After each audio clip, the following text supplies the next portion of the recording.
Natural star Nani నటించిన latest movie సరిపోదా శనివారం మొదటి వారాన్ని ఎక్సలెంట్ కలెక్షన్లతో కంప్లీట్ చేసుకుని రెండో వారంలో అడుగుపెట్టింది. సినిమాకి పోటీగా కొత్త సినిమాలు రిలీజ్ అవ్వడంతో బాక్సాఫీస్ దగ్గర థియేటర్స్ ను కోల్పోయిన ఈ సినిమా రెస్ట్ ఆఫ్ ఇండియా అలాగే ఓవర్సీస్ లలో కూడా విజయ్ గోట్ మూవీ వలన థియేటర్స్ ను కోల్పోవడంతో కలెక్షన్స్ పై ఇంపాక్ట్ పడింది. 8వ రోజు ఉన్నంతలో పర్వాలేదు అనిపించే విధంగా హోల్డ్ చేసిన ఈ సినిమా తెలుగు రాష్ట్రాలలో మొత్తం మీద 8వ రోజు 57 లక్షల రేంజ్ లో షేర్ అందుకోగా వరల్డ్ వైడ్ గా 82 లక్షల రేంజ్ లో షేర్ ను సాధించింది.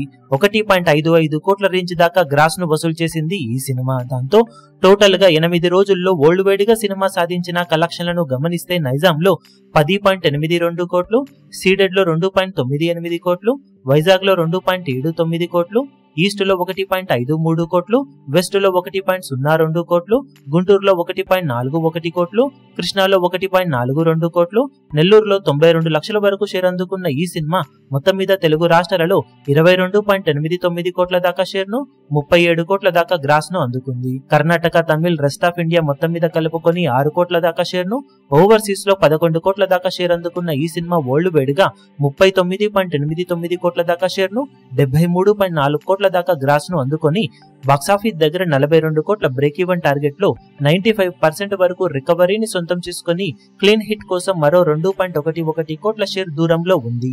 రెండో వీకెండ్ లో బాక్సాఫీస్ దగ్గర సినిమా మంచి జోరును చూపించడానికి ఛాన్సెస్ అయితే పుష్కలంగా ఉన్నాయని చెప్పాలి. ఇప్పుడు ఈ వీడియో మీకు నచ్చినట్లయితే లైక్ చేయండి, షేర్ చేయండి, ఛానల్ ను సబ్స్క్రైబ్ చేయడం మాత్రం మరవకండి. ఏ చిన్న అప్డేట్ ను మిస్ అవ్వకూడదు అనుకుంటే బెల్ ఐకాన్ ను ప్రెస్ చేయండి.